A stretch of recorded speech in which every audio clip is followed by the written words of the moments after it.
I couldn't believe it when they told us that the fire that's being used to cremate all these bodies has been burning for 3,500 years. That's insane to me. The fact that that light is what is used to cremate the bodies is extremely powerful. Just that thought is insane. Everybody that leaves here and goes into the afterlife has been lit with the same fire.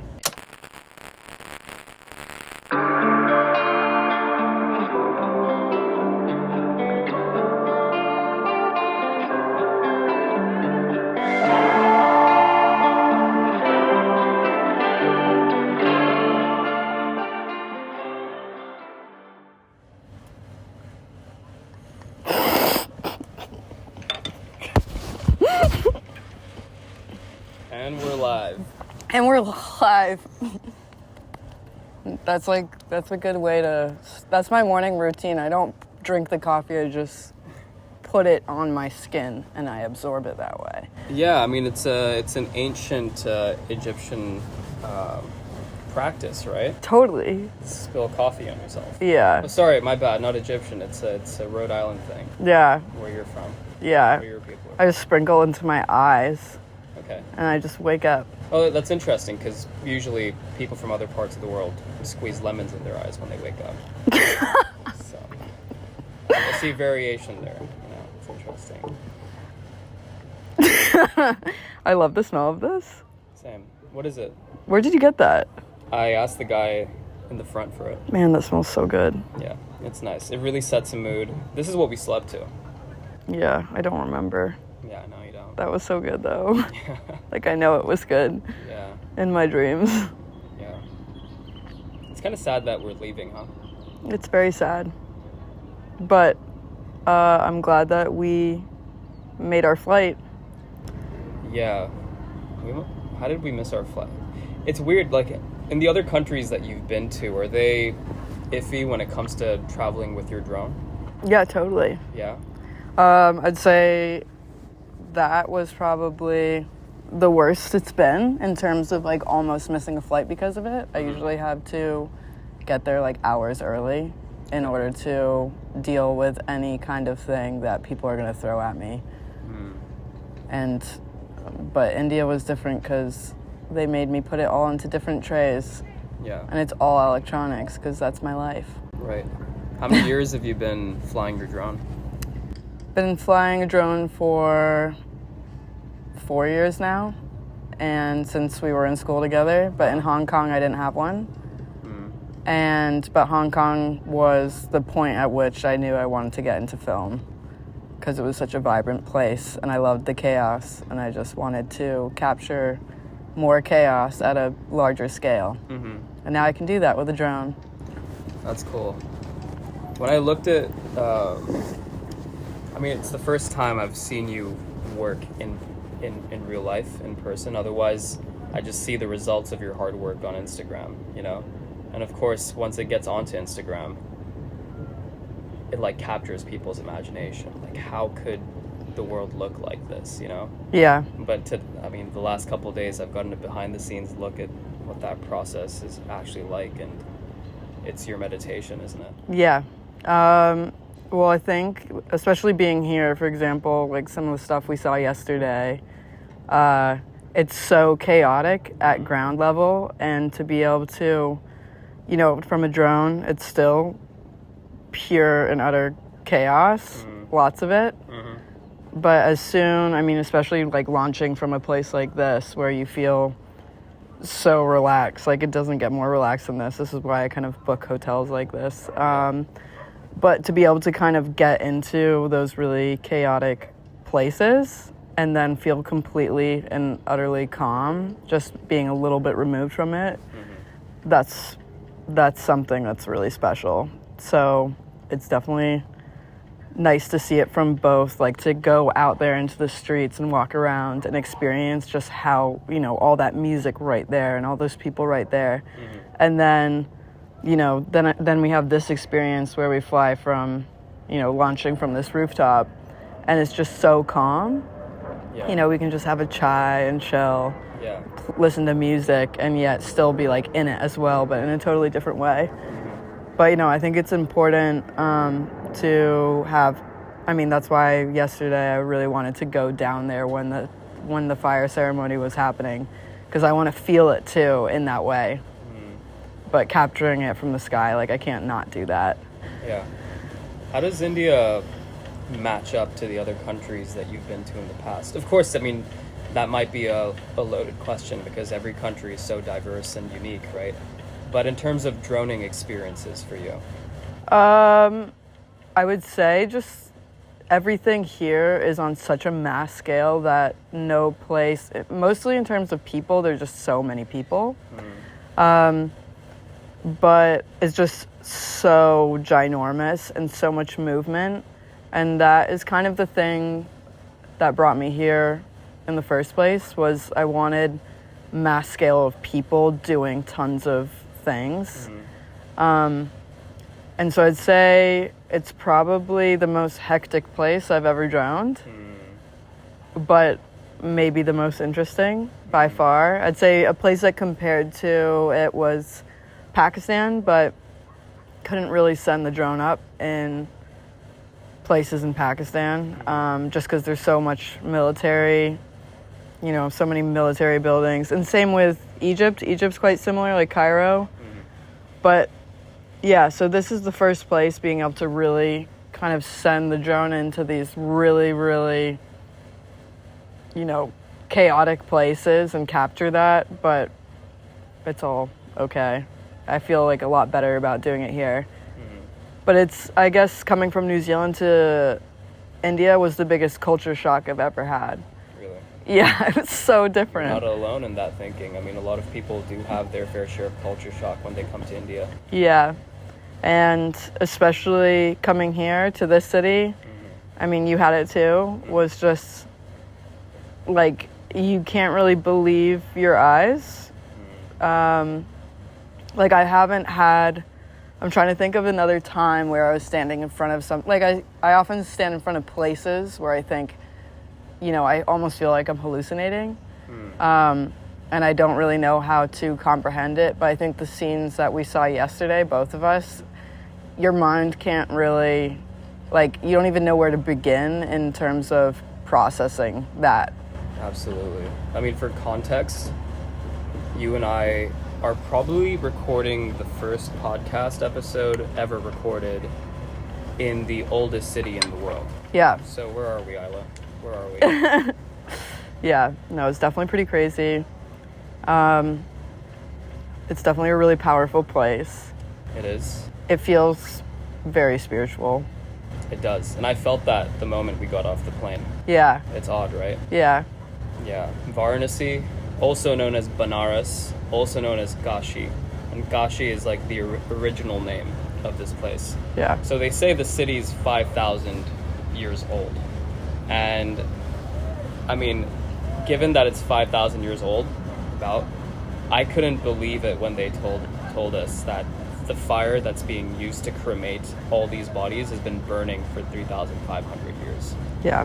That's insane to me. That's insane. Never gone out ever. It hasn't.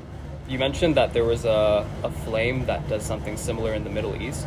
Yeah, in Iran there's another flame that's been, I don't know how long it's been going for, and I don't think it's for the same thing, but I think definitely the fact that that light is what is used to cremate the bodies is extremely powerful. Like, Yeah. just that thought is insane. Everybody that leaves here and goes into the afterlife has been lit with the same fire. Yeah. It's pretty interesting how all these ancient cultures have different ways of bringing their dead into the afterlife, right? Like, you have mummification in Egypt, you have cremation here in Hinduism. There's also a belief in you're familiar with the Parsi belief, right? No. Parsi. So I believe like their ancestry stems from Iran or like Persia, Yeah. right? But they have a very interesting way of reintroducing human beings, back into the ecosystem. And what they do is they let vultures come and eat the dead. Oh my God. Yeah, and that reintroduces the flesh of the person back into the ecosystem of life. I love that. It is interesting. That's kind of how I want it to go. Really? Well, yeah, because I'd rather go into, there's something really cool about your dead body basically being the energy for another being. Yeah. I want it to be eaten by sharks. Wow. Wow. I mean, that's one way to go. Yeah. I can arrange that. So you can? Yeah. Why not? I mean, we can cut you up into little pieces. Little, and tiny. Put you in a steel bucket and chum. There you go. Chum the water with Isla Joy. Yeah. Hell yeah. And drone it. Yeah, it was either, I mean, the most I could think of was sharks, or I don't want it to be crocodiles. Because I don't like the idea of how they, like, shred things. Oh, the way they, like... I'd rather just be, like, turn. chomped. You're right. But who knows? And then wolves, I wanted to be in the ocean. I think that sounds nice. Yeah. Because when I'm droning, I feel like I'm in the ocean sometimes. Wow. I mean, yeah, there is an expanse to the ocean that feels spiritual. And kind of scary. And that's maybe why I like it. Because afterlife is kind of an ocean. Afterlife is an ocean? Kind of. You don't know how, I don't know, when you're like swimming like way, way out and you don't know how far is down or side or anything. Wow, that's true. There have been moments where I swam so far out that it became a struggle to swim back. Yeah. And I was at the brink of thinking like, wow, I could die out here. Yeah, for sure. Because I looked at the distance that I had left to swim, and I knew how much energy I had left in my body. I was literally pushing my limits. Oh, so you got stuck in a riptide? It's kind of, yeah, and it just pushed me out. Yeah, that's what I did too. Yeah. Oh my God, and in that same journey back to shore, at one point, I was surrounded by jellyfish. Oh. Surrounded by jellyfish. Like, literally, there was a jellyfish every half meter. And I had to somehow traverse in between them to get back to shore. You didn't know if they were friendly ones, so you don't want to know. Yeah. I had no idea. I just know that if you tap them on the top, then nothing really happens. Yeah, that's all good. You can all, they're all good about that. Yeah, I had a similar experience in Indonesia with the guy that I was seeing at the time. And basically we went out to go play in these waves. And then suddenly, like, I was literally... It was probably only up to my knee, and suddenly a wave just kind of got me on submerged, and then I got ripped out. And there was one point where, because I was struggling so much, and I just thought, the first person I thought of was my mom, just being like, you dipshit. Wow. And that was the first time I think my life like flashed before my eyes, because I just couldn't do it. And every single wave was just like more. Yeah. And eventually I just found like a little bit of sand underneath my foot, and I just pushed forward. I'm like, this is my last push. I'm going to live. And then I did. And he was struggling in the water still. I'm like, shit, I can't do anything about that. Dude, traveling seems like, I mean, you know, there's the whole wanderlust thing and stuff, but traveling can be pretty dangerous. You can find yourself in some pretty sticky situations. Yeah, for sure. Yeah. What's been your most confronting experience to date? Well, I think something I think about a lot is that nature, when I'm in places that are just nature spots, like I don't find it that unpredictable what can happen. Like maybe there'll be rain, maybe there'll be a storm, you know, it's pretty controlled. I feel like things are slower, but where I find the dangerous situations are with people. People are extremely unpredictable. And so those are really the only times that I feel the danger aspect, because I just really don't know what everybody's going to do. And a lot of times things will happen where I mean, and it's been disappointing and scary and whatnot, but it's that I thought somebody was going to do something that they ended up not doing, or vice versa.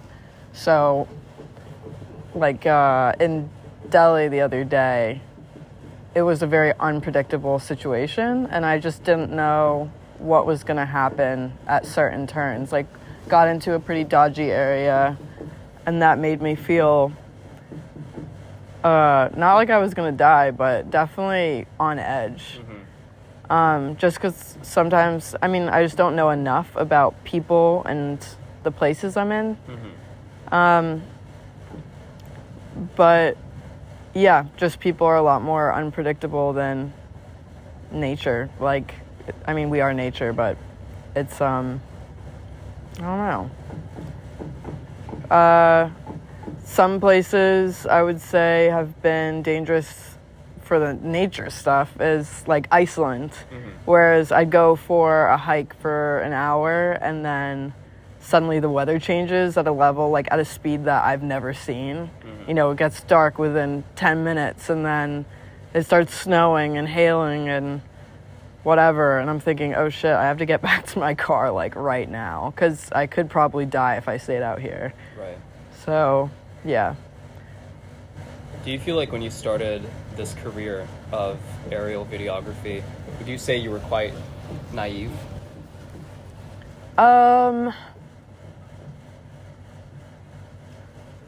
In terms of what? In terms of where you are now, and if you had to look back at how you've progressed in terms of understanding the world, you know, and knowing what to be cautious about when going to a new place, how to prepare for it.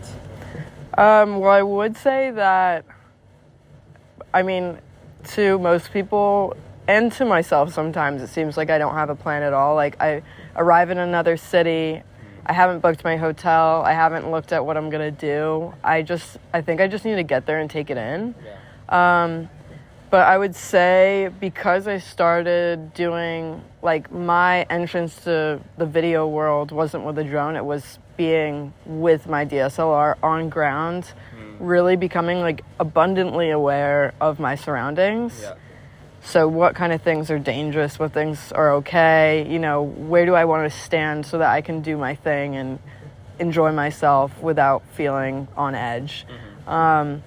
So I'm really glad that I had the experience of being at ground level to know that I kind of don't want to be there sometimes. Yeah.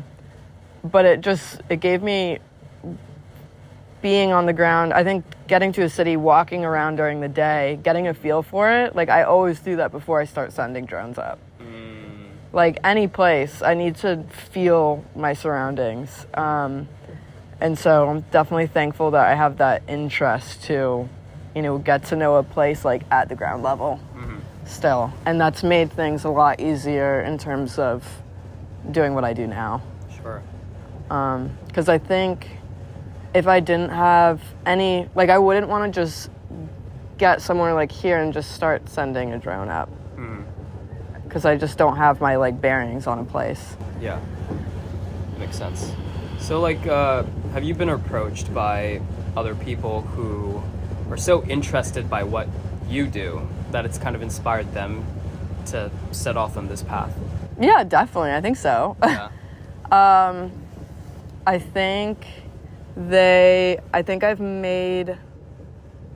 think I've inspired, it sounds weird to say that, but I would say it's cool to see how many men have said, okay, you gave me the courage to go to this place and do this thing. Like, you did it and you weren't scared.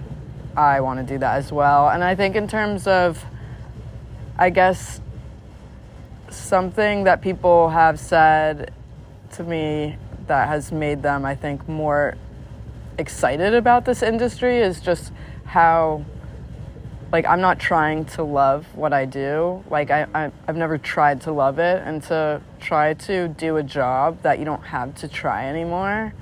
You're just so in it and, like, constantly finding the, you know, like, entering your flow state and just living in the moment. It's so, like, effortless, and I think I've definitely rubbed off on other people in that way, where they just want to find that thing where they feel free. Yeah. Because for me, it's just like pure and utter therapy. From the second I launched my drone to the minute I put it down, it's just therapy. And the flight time's getting longer, so it's longer therapy sessions. Nice. More expensive, but yeah, longer therapy sessions. I think it's interesting how men have been coming up to you saying, Yeah. you're showing them that these things are possible, right? When really it seems like this industry of aerial videography is dominated by men in the first place. Yeah. So and I guess I just notice it more when guys say it, because I guess I never really think about how intimidating travel can be to a lot of people. So it's definitely, big when, guys say it to me, because their risk is, a lot smaller in a way, traveling to some areas. But yeah, for them to say it means a lot.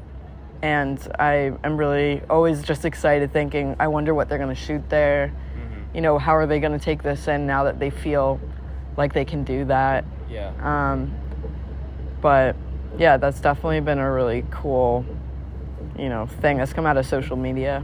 For sure. That's a big thing that I appreciate about what you do as well, is that it's not just about the thing that you're doing, which is aerial videography, but it's the fact that you're specifically doing it, and you share your journeys in a way that inspire me in my day-to-day life to be a little bit more adventurous as well, and it's true. And it might sound a little strange to hear for you, because it's like, I'm just getting on a plane and going to places and just sending my drone up, but it's so much more than that, because exploration, adventure is coded in our DNA. So it kind of just reminds people, like, hey, go out and see some new things. Yeah, and we've definitely seen a lot of new things here. We have seen a lot of new things here. I wasn't expecting to be moved by the cremation site as much as I was. Yeah. It was heavy. It was heavy. It was very, I think that's the most beautiful thing so far about this country is, there's scenes that I never thought I would see, and you probably never thought you'd see, but it's that rawness, because this stuff is happening every day, back where we're living and working, but it's hidden from us. And I think that's the biggest eye-opener from India so far, is that everything's out in the open, and you have to accept these things. Like, it is so good to see it, and also not to have bad feelings towards it. I think both of us there wasn't sadness, or I don't think either of us were startled. It was just this moment of, how do I even process this? And I couldn't process it. I was even now I'm having a hard time. Yeah, I know. Processing Same. what I saw. Same. Because the thing is, when we were watching the body burn in the fire, the guy next to me was saying that guy was alive. That guy was having breakfast 24 hours ago, and he just passed away this afternoon at 2 p.m. Yeah. And so anybody that dies needs to be brought to the Ganges, cremated, and their ashes dispersed into the Ganges within 24 hours. That's a crazy thing to think about. It's crazy because life can just go like that. Yeah. And you'd end up there. Yeah. But it was kind of a relief for me in a way. Yeah, there was some weird feeling of weight being lifted. Yeah. And I felt like that was the general feeling of everybody that was standing there. You didn't see anybody crying or... No, everybody was it was like this really beautiful, like, job that everybody was taking on to, like, move this, their family member into the next kind of stage. Yeah. But it was just powerful. But I didn't feel sadness. Yeah, I didn't feel sadness either. I did feel heavy. I'm Yeah. not sure if I could translate that into sadness, but you're so right in saying it did feel like a weight was lifted off Yeah. of us, right? Almost like the human body is weighing that spirit, Yeah, exactly. and now that spirit is finally free. Yeah. And that is, I guess, I mean, especially when I was walking around Delhi, and I did see a lot of people that were struggling a lot. And I think the part that made me feel really uneasy was just that you could feel their weight, and that, you know, time has to keep on going, and that weight's not going to be off of them for maybe a long time. And then at the cremation site, it was just like all of that weight, you know, because when our family members get old, like we're going to feel a lot of heaviness there when they're not feeling well, and when they can't get around like they used to. And that spot, it just felt like all of that weight of the person is just being like lifted. It's pretty beautiful. It is. I mean, the whole purpose of the cremation and spreading the ashes in the river Ganges is so that you can achieve moksha, which means freedom, which means you do not re-enter the cycle of rebirth back on Earth. And so they say that being on Earth is a form of suffering. Yeah, it definitely feels like that sometimes. Yeah. Doesn't it? It does. I mean, I've heard an alternative idea, which is, what if being on Earth was heaven? I know. What if this was heaven? Yeah. I mean, I guess sometimes I just do, and I'm sure we both have felt this, just certain parts of your life you don't really want to deal with. You're like, this is hard, life is not that easy. And I definitely feel like a lot of those hard times like push people into finding their kind of passion projects. And like for me, I definitely started shooting really heavenly things, like especially in the last year. I mean, COVID was so up and down and kind of spooky, and stressful and everything. I mean, everyone felt like that. But I realized I started shooting really heavenly things where I was like, okay, heaven can be a place on earth, kind of capturing that. Because it does just feel, it is kind of suffering down here sometimes. But you have to find those heavenly moments. Yeah, that's true. I mean, they say that suffering is in the mind. Yeah. Right? Yeah. We suffer in our minds much before we suffer in the physical world. Yeah, right? So much more. So much more. Yeah. But that's what, I mean, it's cool that you mentioned taking, these heavenly, picturesque shots, because what we see is what we're influenced by. Yeah. And by people seeing the kind of beauty that this earth can have, it brings a lot of joy and hope. Yeah, it's hopeful. It's hopeful for me, for anybody that watches it. But yeah, no, it's definitely like we're put on this earth and we have to kind of find those little moments of heaven, I guess. Even like coming up here, we're like, this is heaven right now. We get our chai, we sit here and watch the world move around us. Yeah. Have nice conversations. Yeah. And just find our little moment in the midst of the chaos, which is definitely the city. Yeah, definitely. This whole experience, even though it's been kind of short, relatively, it's just been like a few days. Yeah, it has. It's had like I feel like it's gonna have a lasting impact on me. Like I don't feel like I can move on with my life without yearning to come back and feel the impermanence of life again. Yeah. You know what I mean? Because when you get lost in that daily routine of your life, it's very easy to forget about the bigger picture things. Yeah. You know? And life very goes by true. pretty fast as it is. It does. It does. That was definitely, if there was any place to go, realize how short life is, it's here. I mean, that was pretty, it's just a powerful city in general, but I think, yeah, when you see something like that, like, do you ever think about your life the same ever again? I don't think so. No. It does add a little more importance to what we do. Yeah. You know, like, what am I doing? What am I actually doing? You know? What are we doing? What are we doing? Are we doing things that, even if you're selfish in your life, that's fine. If you're unselfish and you're living for other people, that's also fine. At the end of the day, everything's fine because everything's kind of impermanent anyway. Yeah. And whatever legacy that you leave for people that come after you, that might be important for 1 or 2 generations, 3 generations at most. But, you know, a few generations down the line, I'm not sure how often I think about, you know, my great-great-great grandparents. Yeah. Frankly.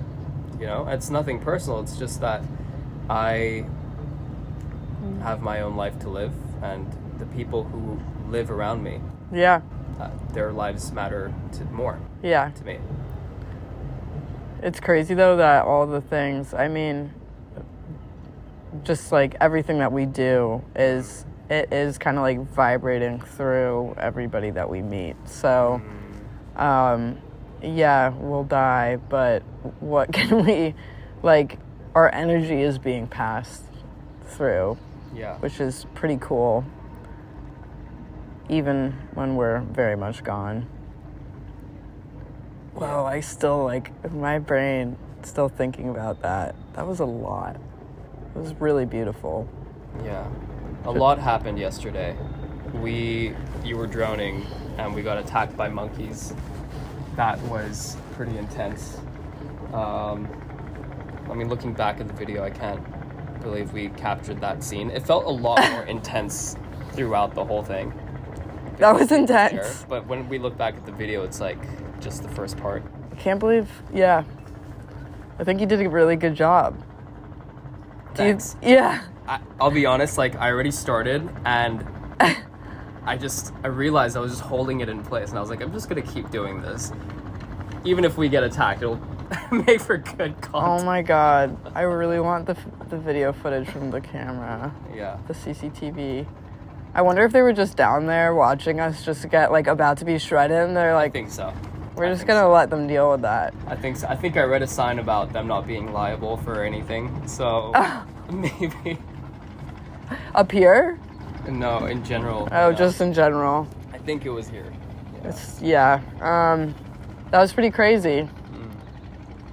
They were really a lot more capable than I expected, and I'm surprised that they went for, like, the items that I need the most. Yeah. It's like they knew.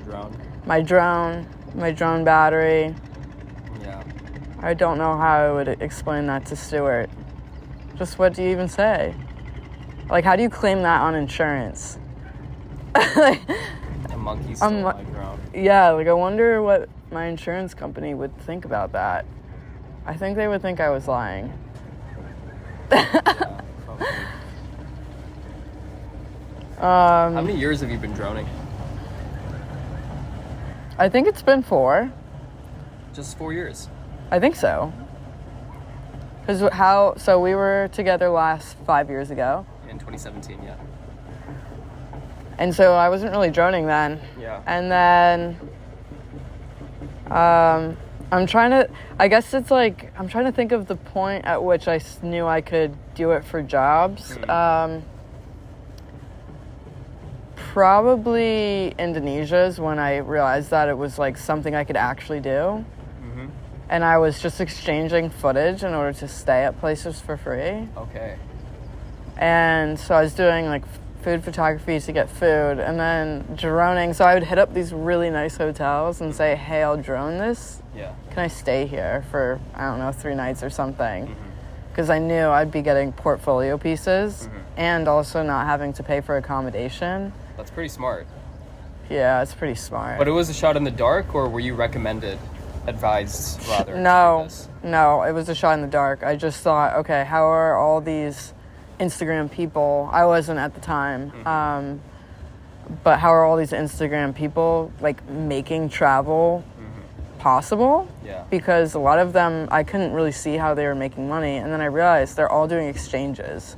So I thought, okay, how about I just, I have some savings. How about I just do exchanges until I have the portfolio, so I can make a reel of all the best hotels I've shot and all the best tourism videos I've done. Yeah. And so basically, like, I think there was 3 months where I stayed in hotels. It was probably it was like $150,000 worth of hotel stays for free. Are you serious? Yeah, they didn't include alcohol, but that's okay. Well, you win I some, just lose wanted a beer sometimes, but yeah, so I basically just shot all of these places and angles. I looked online and I looked at all the angles they hadn't been shot in, and I just thought, okay, I'm gonna nail this every single place from in a way they haven't seen before, and that will make me valuable to them. It'll get shares of the places. All these accounts started sharing whatever the hotels I had shot, so that got my name out. But pretty much I wasn't spending anything, so I had no cost at all. Wow. Which was pretty cool. And how long were you living like that? I think 3 months straight was the longest I did. It was 30 hotels. So basically, after I had done 30 hotels, Yeah. I had, a pretty incredible portfolio of work that now, when I wanted to stay anywhere, if I wanted to go stay somewhere nice here, for example, I can just send them a second long video Yeah. and just say, this is what I can do Yeah. for your place as well. Uh-huh. But yeah, pretty much just doing exchange work until I could get paid work. Wow. But I feel like it's always those trials you kind of do to see what people are taking, and it was the real estate stuff that with the drone, that was the most promising thing I could do in abroad, really. And so did you continue that for much longer, or did that get kind of tiring and do not do that kind of stuff anymore? Yeah, so it got to the point where, I didn't want to be, I just wanted to stay, I was staying at these really beautiful places, which was amazing, and it's really cool to do that once in your life. But then I realized that I really just liked sleeping in my average little weird beds, in my $5 a night apartment in this, I liked that more. I liked having my cheap, life. I met more people that way. When I was staying in hotels, I realized I wasn't making any friends anymore. Because everyone's kind of doing their thing. They've paid to have this, these 10 days in Bali or wherever it is. And they're just very private. So there wasn't an opportunity for me to make friends. So I just felt really isolated in that situation. And I also just realized, I have the portfolio now. I can get paid for this. So I'll stay in my place that's, $5 a night, and then go shoot this hotel, get paid for it. Yeah. And I'd rather do that. Sure. But the problem kind of hit when, I had this amazing portfolio, and then COVID happened, and the world shut down. So I basically just didn't have jobs for a while. I had to figure out what I was going to do next, pretty much. Right. So, for a person like you, whose livelihood is built off of traveling and capturing places, was COVID more of a hindrance because you couldn't travel, or did it give you the time to sit back and maybe reorient what your career would be about? Yeah, so that was, I'd say, when COVID hit. So COVID hit when I was in Indonesia, and I basically had done all of this work to lead up to a successful life in Indonesia. I thought I was all good. And then, everything started going south. I realized I couldn't get money for tourism jobs. I couldn't get paid for shooting real estate. Everything that I had worked so hard at now was completely of no value to anybody. And I thought, okay, I needed to like reassess the situation because I was getting in a really, like a terrible, terrible mental place. I haven't been, because I just felt lost. I thought, I don't want to be, I don't want to be like one of these Instagram girls in Bali doing whatever, sitting by pools. I don't want to be that. I don't want to be I need to find work that is, sorry, but, no, I think the issue, like COVID was the best thing that's ever happened to me, ever. And it sounds bad of me to say that, but it was an eye-opener because I felt like the work I was doing, I was still pushing, I was finding, I guess in the early stages, I found out that I didn't want to do regular video. I didn't want to do weddings anymore. I didn't want to do swimwear commercials and all of those things. I just wanted to do my therapy sessions, aka my drone. And pretty much when I finally got back from Indonesia with about like $40 in my pocket, and that was for like plane food, because I had completely run out. They had, canceled my flight, lost $1,000 on that. I was just pretty stuffed. I went home, sat down in front of my computer, and I thought, I have so much footage that's so valuable, I think, to somebody, but I don't know who. How can I make a life out of travel even when I can't do that? And that's when I started looking. Well, before that, I started looking at kind of stock agencies, and I thought, okay, maybe if this isn't going to be used for anyone, where should I put this? And that was an idea that came to mind. But I'd say before I decided to do the whole stock thing with my videos, I couldn't travel, but I had to be isolated, and I was now locked in the United States. So I looked up a video on YouTube, convert your Honda CR-V into a house, and I saw one video, and I thought, oh, it's totally possible. Went to Walmart that day, set up my car the next morning. And a week later, I was driving out west to go, pretty much, like my plan was to finally decide where I was going to put all of my energy for the next 10 years. Wow. And what became very clear is I was doing a lot of brand work on that trip to help pay off gas and all of that. I was sleeping in my car every night, so I didn't have any accommodation costs, but I said I wouldn't come home until I figured out what I wanted to do. And basically when I got to San Francisco, that was my moment. I was looking at the Golden Gate Bridge. I just got this message about this job offer to do something kind of in advertising. And I just remember sliding my phone off and just thinking, no, I already know what I want to do. Wow. And that was after droning the entire country. Wow. And I just wanted to do that for probably ever. I think it takes a lot of, would you say it takes a lot of bravery to make a decision like that and stick to it? I think when you are so lost, it's not even bravery, you just have to do it. I was sitting in the basement of my sister's apartment every day in such a dark spot, thinking you have no value to the current climate. The world has shut down. You're supposed to be this travel, hotel, videographer, and you are of no value in that moment. And so I was just pushed to the point. I was I have to figure it out. This is something I have to face. And either I could have, if COVID hadn't happened, I would have probably been, doing a bunch of other things because I would have been distracted with jobs that were taking me away from having to deal with finding what I wanted to do most. Everything was distractions. I think a lot of the 4 years, it's all stepping stones, but a lot of what led up to the pandemic was I was distracted a lot and taken away from what I found truly interesting. With the past guests on the Nomadic Mic, this conversation of being in a really dark place and knowing that you're capable of things, but also feeling the worst about yourself. Yeah. It's common amongst everyone.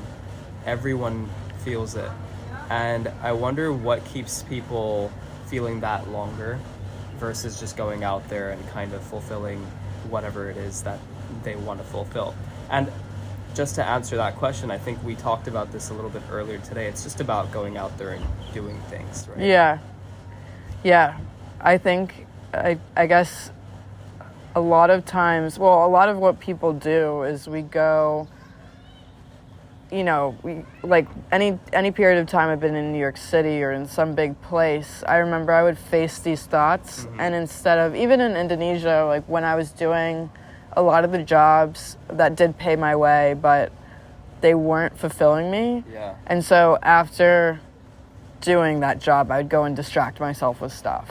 I wasn't having to fully face it, and I'm sure you've been in the same kind of situation where you're doing things to get your mind off the fact that you don't know what you're doing sometimes. Like, yeah.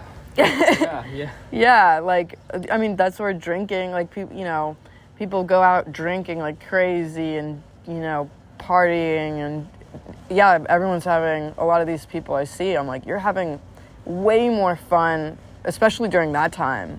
People were having way more fun than I was. And I'm, sitting in a car in the middle of the freaking desert, haven't spoken to a single person in a week, like shaving my legs with a Bud Light, like kind of, I'm in a weird situation, but I'm putting in that time, even, and those like dark moments also just bring you get to find out who you are, and when nobody's reinforcing the idea of you. I mean, you've been in relationships, and sometimes that happens. Someone's constantly telling you, reinforcing the idea of you. Yeah. And then you kind of stray away from what you actually like, what you actually can be. It kind of like ruins a lot of possibilities. So I think being distraction free at our age is pretty important. You're right about people reinforcing this idea of who you are, right? Yeah. Because other people seek comfort and assurance, right? And if you are one type of way with those people, then they can rely on you always being that person. Yeah. But that limits our growth for who we could become, and it also limits how we, like, what we can see for ourselves in our life, right? Because Right. I find that when I travel, I'm introduced to versions of myself that I didn't even know existed. Yeah. That gives me hope for when I go back. It's like, oh, I know I want to be this type of person now. I don't want to continue being that old version of myself. Yeah. And that's what life should be, Yeah. in the long run. Yeah. You're fully going through the motions of like every experience. Like, to do it on your own is extremely powerful, and we don't get to do that often. We think we do, but I just find that people don't spend that much time by themselves at all. We're always trying to fill in those empty spaces with people. Does it get lonely traveling solo? Yeah, man, it gets lonely. No, I actually don't know. The thing is, I don't actually know. I know that I am alone. I don't know if I experience actually being lonely. Like, I don't get homesick. Maybe that's because I have a really good relationship with everybody in my family. Like, I'm not unsure of anything there, which is a really important thing to have. I just had a deja vu. But, yeah, like, when things in your life feel really stable, Yeah. like, even if that stability isn't with you, like, that makes me stable here, for example. Like, I can be on the other side of the world, and I know that I have this wonderful, stable, loving, trusting relationship, family back home, and that makes this easier for me. Maybe not for them, but definitely easier for me. So I'm not getting homesick. I think the weirdest thing is not having, like, physical touch for a really long time. So sometimes it'll be I think there was like 7 months period where nobody touched me. Mm-hmm. That's a long time. And then you introduce like not being able to speak the language. So now you're not speaking English. You can't communicate except for through Google Translate. So maybe at that point, I don't know if it's loneliness still, but I understand how alone I am. But it doesn't upset me. Yeah. I feel like you can get used to being alone. You know? Yeah. I love being alone. Yeah. Are you used to being alone? Like if you're in the company of somebody else now, is there a limit to how long you could spend around that person? Yeah, for sure. So that's been, yeah, I think we've talked about that a few times, but where a lot of relationships have felt like weight because I can't be the version of myself I've discovered by traveling with them. So I'm this free person that's happy to do this and this at any time, and I like catching every sunrise, and suddenly I start to see that I'm not myself anymore with someone.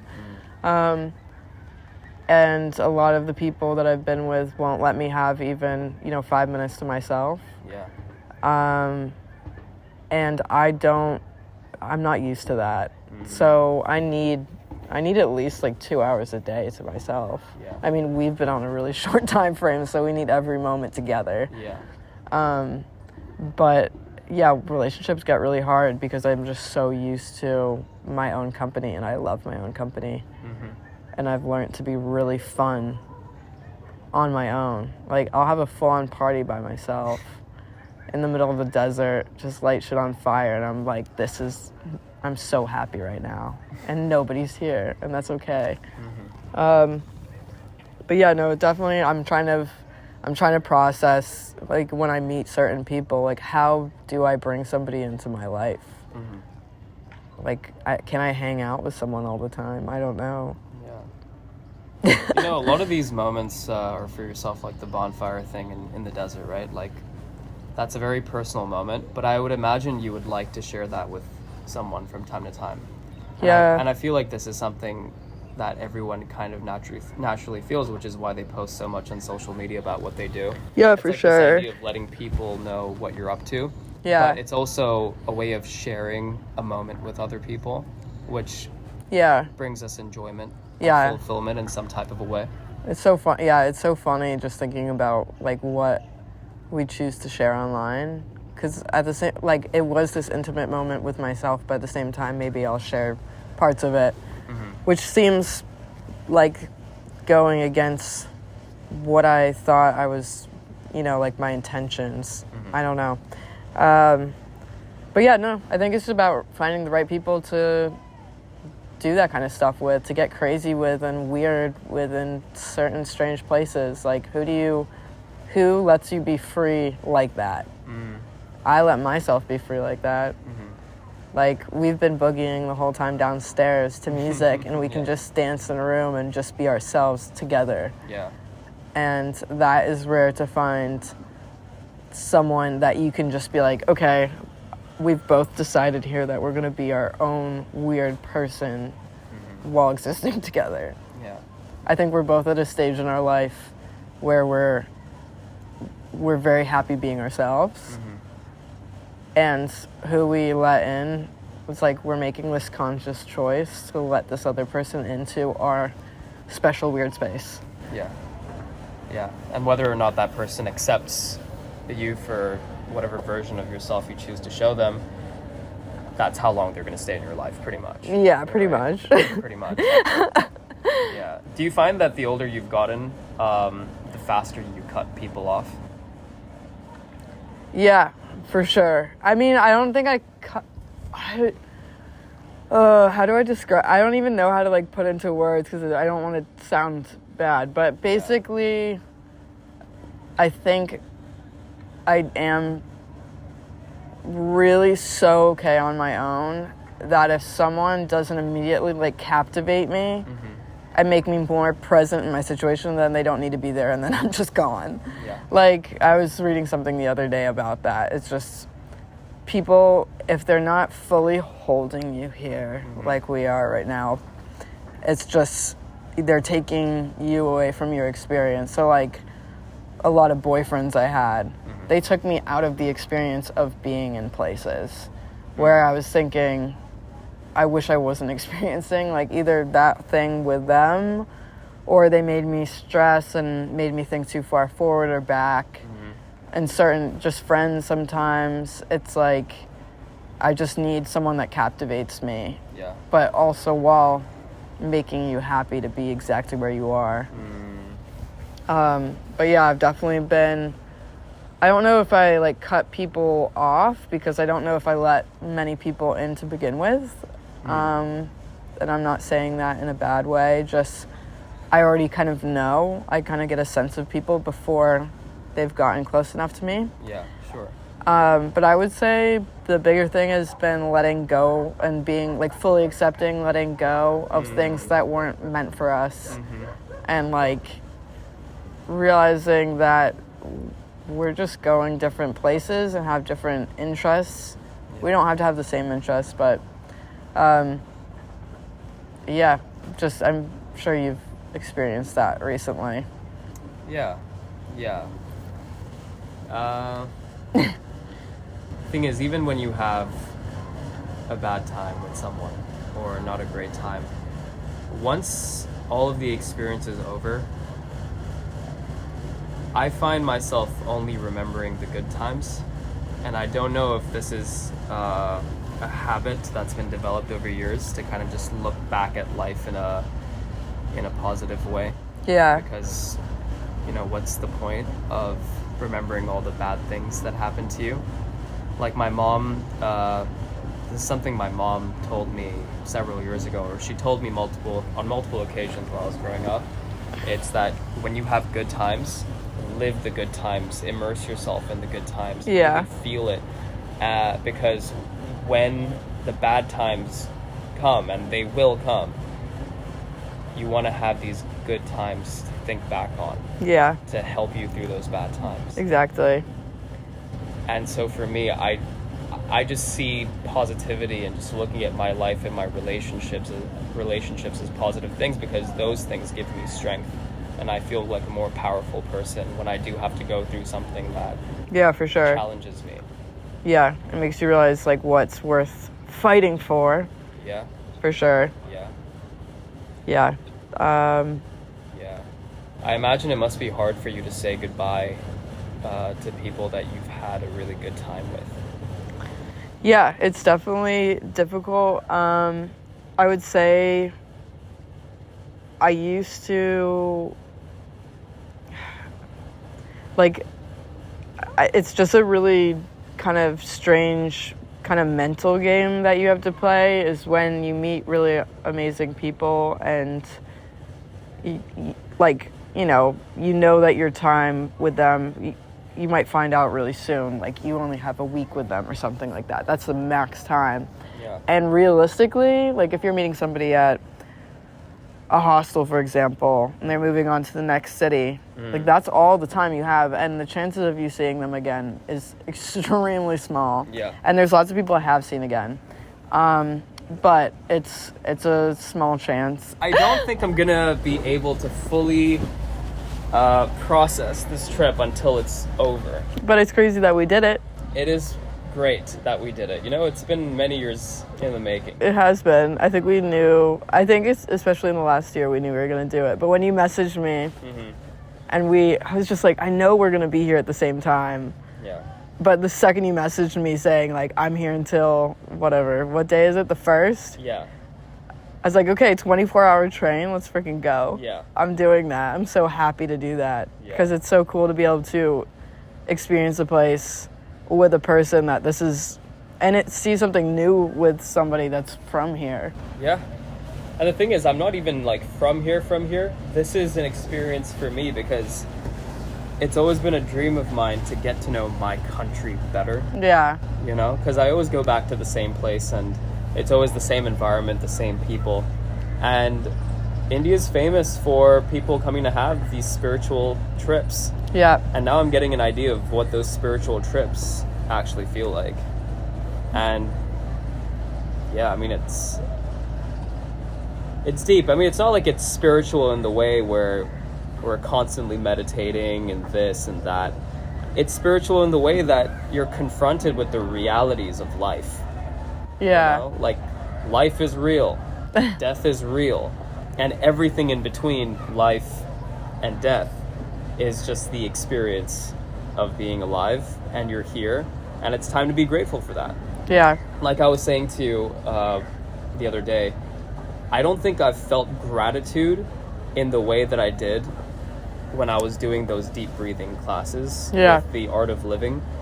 Art of Living is like it's run by like the guru of Art of Living is Sri Ravi Shankar, and I mean, he's another guru, Sadguru. You know, there's so many different gurus, and when you do these deep breathing meditations, it puts you in a state of bliss. Yeah.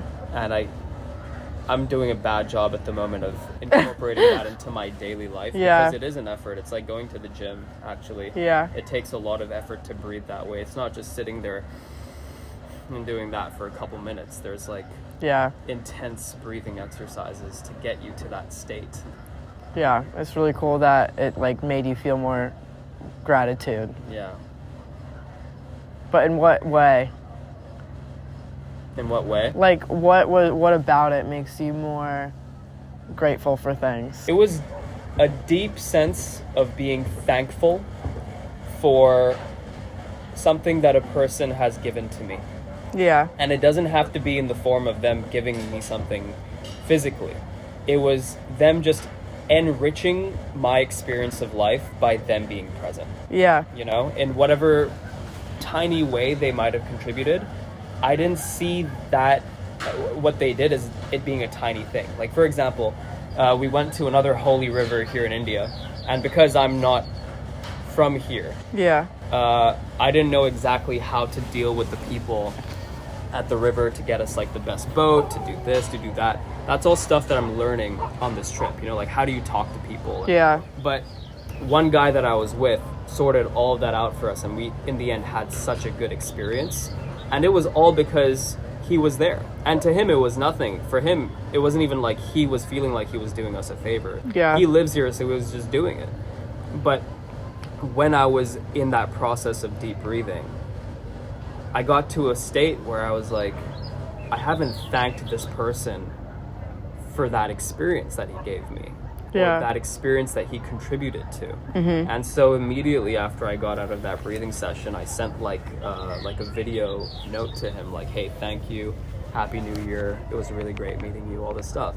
And that kind of communication doesn't always happen with the people that we come across in life. Yeah. You know, that deep, like, thank you for just being there. Yeah. You know, thank you for Exactly. enriching my life. Exactly. You know, and I feel like part of that is because we don't even have the awareness of how much our lives are being enriched by the tiny contributions from other people. Yeah, exactly. Yeah.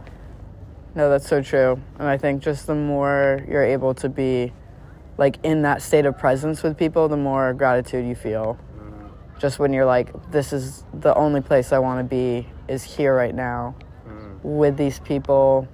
Or even sometimes when you're by yourself, like even being in certain places, you're just so thankful to be having that moment with that place. And you just feel that, I mean, with some of the places that I shoot, like even yesterday, like the city streets, I'm like, I'm so grateful. I was having, you know, what my mom says is a happy moment where you're just like cloud nine, wouldn't want to be doing anything else with anybody else, anywhere else.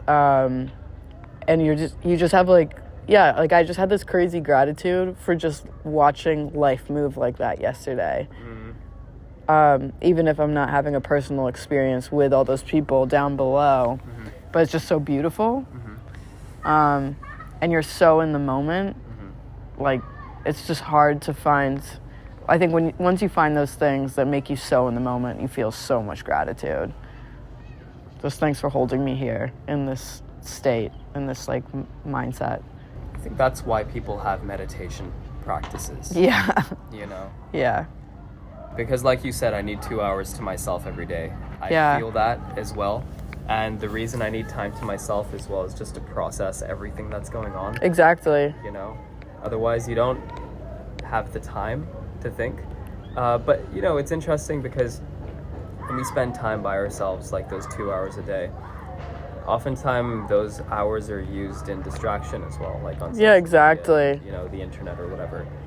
So meditation and journaling, for example. And journaling, yeah. Journaling as well. What did you think of the bullet journal that I showed you the other day? I think that is pretty cool because, I mean, even just seeing some, I don't know, stuff like footage, like my version of that is kind of like the footage I take. I kind of wish I appreciate that because I'm seeing the place, but I'm not feeling, I totally forget what the day was like. Mm-hmm. And to be able to place what you shoot, for example, to the day and see kind of like, I wonder what was happening in my life when I decided to shoot like this in this place and do these things. Yeah. I think that's really cool. There was some podcast I was listening to, and he was like, the most important thing you can do is journal. Just never forget a day, and then you can see how different each day was. It's really important to be able to do that. Yeah. You know, like, we just, because otherwise everything just kind of gets jumbled together. I mean, can you, like, really, before doing your journaling and stuff, to, like, how's your memory? How's my memory of the day? Yeah, like, if somebody said, okay, what happened on this day, 2013, would you, like, what are the odds you'd ever be able to remember that? Pretty small. So it's kind of pretty cool to go back and see, like, what you were feeling at like, also just to see how far you've come. Yeah. I think the journaling is really cool for that. It is really cool for that. It's a reflection of your life. Yeah. You know? Yeah. Yeah, it's a very real reflection of your life when you write down the activities that you partake in every day. Yeah. My specific method of bullet journaling is writing down everything, even if it's boring, because it's very easy to get through a bullet journal. Because for several years I was doing the whole, like, today is the 5th of November 2016 and I woke up feeling blah blah blah and I went and had pancakes, and writing everything out in prose gets pretty boring.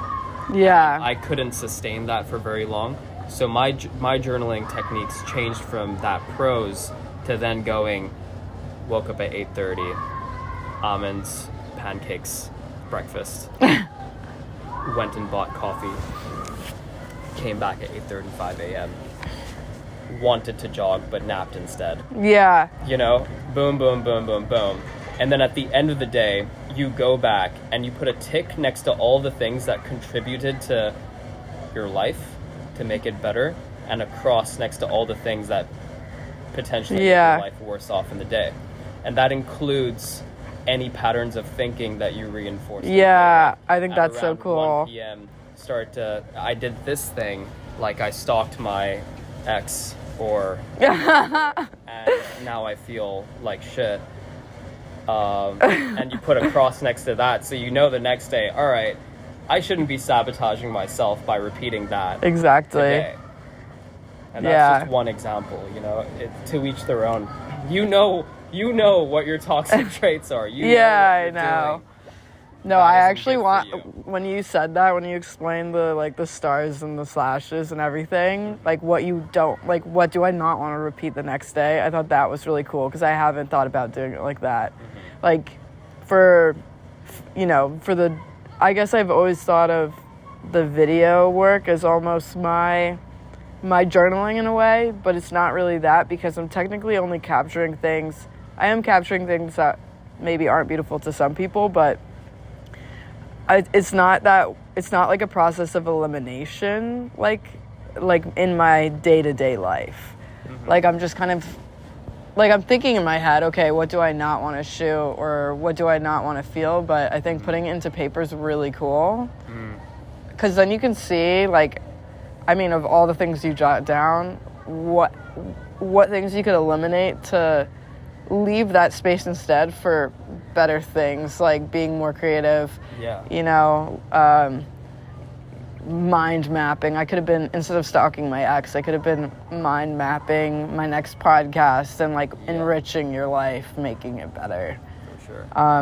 But that's a really cool way to see like how much you can cut down and then become, because I bet if you cut all of that stuff out, your day would be freaking amazing, right? You would actually be able to curate your perfect day. Yeah, exactly. Your perfect day, not anybody else's, but yours. Yeah, exactly. You know exactly what makes you happy. Yeah, exactly. Right. Yeah. I'd say like a trip, the Egypt is such a special place for me, this place, Siwa Oasis, because there was the first time in my life where I was like, okay, I'm learning, so I'm very far from, what I know. The only person I really know is myself. First of all, who can I be? And also, it's kind of like cutting out all those things that I'm like, I don't have to do any of this stuff. I don't have to feel any of these things that I don't want to feel if I don't just do it. And so I literally just started, there. I'd say like Siwa's the first place where I was like, I'm in full control of my life. No one's telling me who I am or what I have to do. Like I have my job, which I love, and now I just have to make those days like really comfortable and perfect for myself. And I want to do it with the journaling, with the bullet notebook. I think that'd be really cool. But you get to kind of, that's the great part about being alone, is you get to find out fully what things make you happy and what things definitely don't. Yeah. It's pretty cool to be able to, like, I feel like at this age you kind of start to realize, like, what's my perfect day? Like, how do you want to wake up in the morning? And how do you want to go to sleep? I do find that I'm happier now than I was when I was younger. Yeah. And that's just because I know myself a lot better.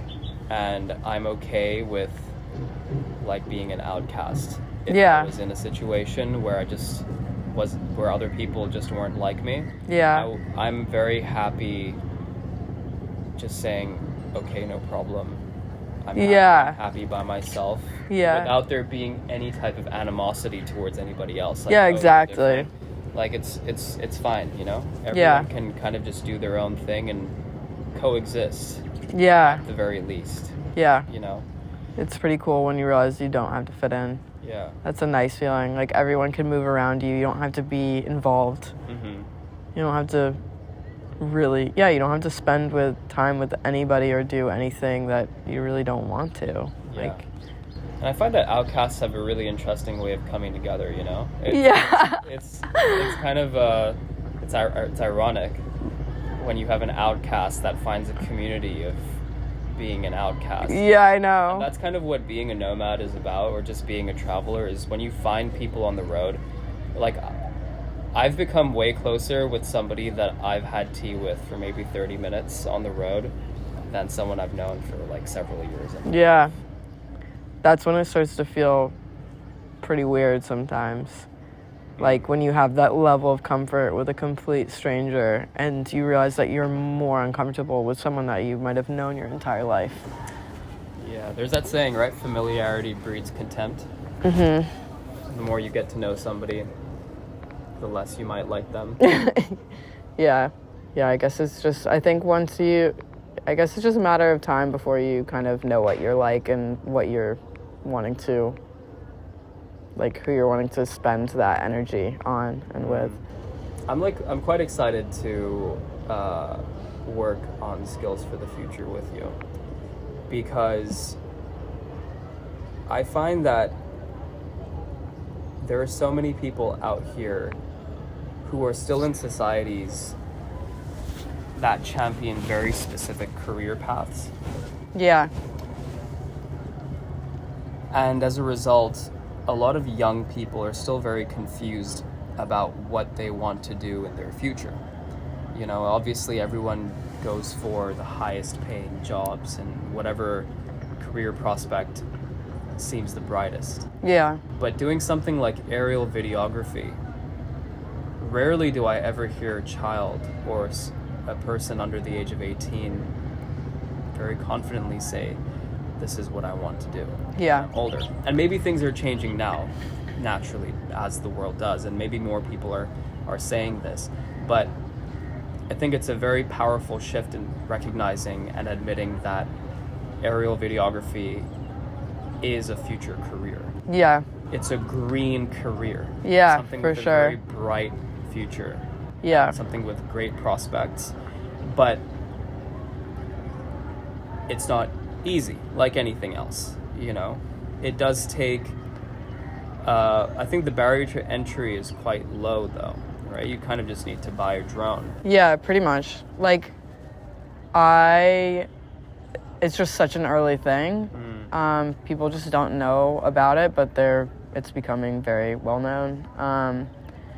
But I think the cool part about it is it's like something for everybody. I mean, the amount of people that I've been able to teach it to, literally, you know, sometimes I'll have a 5-year-old, sometimes I'll have a woman, like, and it's crazy, like, how comfortable people get with it so quickly. As soon as they just are like, okay, this is a very real thing I'm doing, and it's not that scary.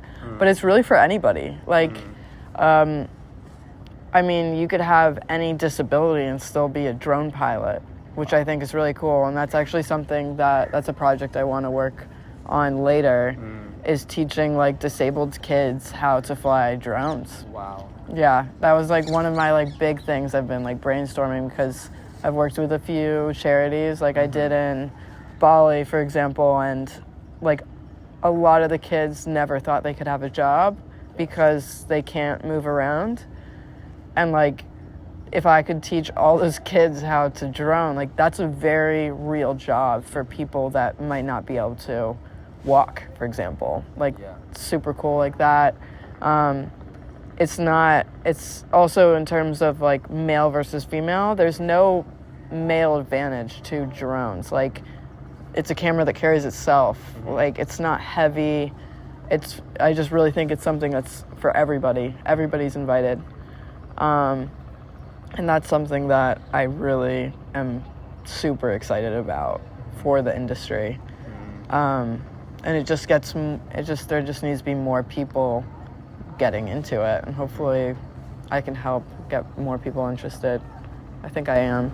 Yeah. I mean, I have to be honest, I don't know that many female drone pilots. I think you might be the only one, if not one of a few. Yeah, like, I haven't met any yet, which is a pretty crazy thing to say. Like, I have never met another female drone pilot. Whoa. Does droning come off as a very masculine activity? I guess, yeah, right now it does. I think there was, like, one point where I got, like, super deep into research about what industries draw people in for certain reasons, like, and it has something to do with just the parts of a drone, like the noises, it's why less women ride motorcycles, for example. It's the same kind of thing. Just women naturally gravitate towards more nurturing things, softer things. Like, that's just, and I mean, I don't want to generalize, but I think it's part of being a woman, and maybe a drone just doesn't feel like that to people. It doesn't feel like this gentle, I think for a lot of people, a lot of women, it feels like pretty intimidating. And then also there's that element of fear of breaking the drone, like crashing it. It's not, like, I always say this to people, like, when I'm teaching them to women, like, if you were a guy driving a car and you were doing some crazy tricks in your car and you crashed it, everyone would be like, yo, man, that's so sick. But if you're a girl and you do it, they'll say, oh, she's a woman driver, of course she did that, it's embarrassing. Right. It's never looked at as really cool. Yeah.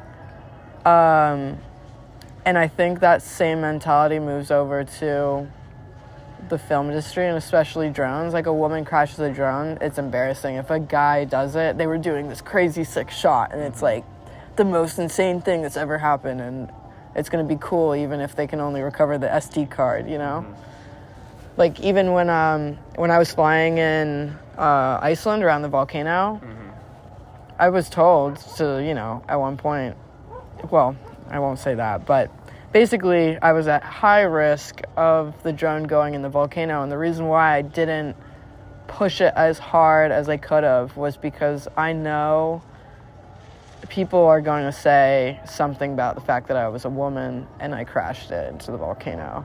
Mm-hmm. Whereas if a guy did it, it was like more intentional and it was cool and all those things. It'll be different. It'll be a different story said about a woman doing it. Sure. So that technically means that you are in a male-dominated industry. Yeah. Like many other industries. Yeah. And, you know, the positive change we're seeing in the world is that we're finding more women in the workforce doing the job better than so many men. But because aerial videography is such a green career, green in the sense not only is it new, a few years old, but it also has a very bright future. How, so far, you've only been, like, traveling mostly with guys, right? Yeah, and by myself. How do you think it would be if you traveled with a girl? I don't know. I think the issue would be, the problem I've found is, I mean, I really just haven't done it, honestly. Like, I've done fun, like, I'd say all the trips I do now, I never would look back and say that was vacation. It's always work. It's an experience. It's never a vacation. The next location I want to shoot this in is in the Himalayas. That would be sick. Yeah, a podcast in the Himalayas sounds like a really good idea. That'd be crazy. Yeah. It would be great if I could find someone who's, like, a really interesting person. Like, who's specifically interesting because of the Himalayas. Yeah. Like, there was a documentary about this guy called Nims Dai. I don't know if I'm pronouncing his name right. Oh, Nims, the guy from the climbing movie. Yes. Yeah. Yeah. Those 14 peaks. Yes. So those the Alpinist, 14 Peaks, Free Solo, those were my 3 favorite movies. Mm-hmm. And literally, did you see that movie? Didn't it just make you want to climb mountains? Yeah. Like, whatever those are in your life? Mm-hmm. Like, I felt like I could, after watching that, I felt like I could do anything. Like, all my problems that I was like, oh, I don't know if I can do this. Yeah. After that, I was like, holy shit, what can I not do? Probably that. Yeah. I probably can't go up that mountain, but I can do some other stuff. Yeah. I mean, climbing mountains, while it looks really extreme, it doesn't look as intense as rock climbing, for example. Yeah. Rock climbing, I forgot the name of that movie. Free Solo or Alpinist, yeah. Yeah, that was, that had me at the edge of my seat. That was crazy. It was very crazy. Those were powerful movies. Yeah, I wonder if you can find a guy like that. I think you will find a guy like that. I think so. I think the show is built for people like that. So yeah. I think naturally someone or the other will come along that fits the bill. But if we can get him to climb base camp with us, that would be really cool. Oh, right, because I'm coming on this trip. Yeah. Yeah. Yeah, exactly. I think that's going to be our next meetup. Yeah. How cool. Like, we can both have, like, altitude sickness together. Yeah. We can have a whole other list of issues. Yeah. Yeah. I'll bring up something that's quite morbid, but relevant to climbing and snowy mountains. So, this story lacks factual accuracy, but I know the main points. Okay. So there were, like, many refugees that were fleeing from some North African country, and they were trying to get into Europe. But the only way that they could enter Europe without being discovered is through the Italian mountains. Like, there's a mountainscape. Yeah. Right? They had to climb across that. Now, the thing is, the temperatures were so low and the blizzards were so bad, and because these guys didn't have any climbing gear, barely had enough clothes, a lot of these refugees would die on that mountain. Yeah. And then in the summertime, the snow would melt and you would see all these dead bodies everywhere. And so when tourists would climb that mountain in the summers, they would just see... Oh, that's what they were seeing. So it wasn't just people that were, like, wanting to do the climb. It was people that were actually trying to... flee like refugees. That's insane. Yeah. That's insane. Because some mountains, like Mount Everest, you never see these people because they get buried under the snow and they're there forever. But then there are some other mountains that, melt. Whoa. Yeah. That's pretty crazy. Yeah. That is pretty crazy.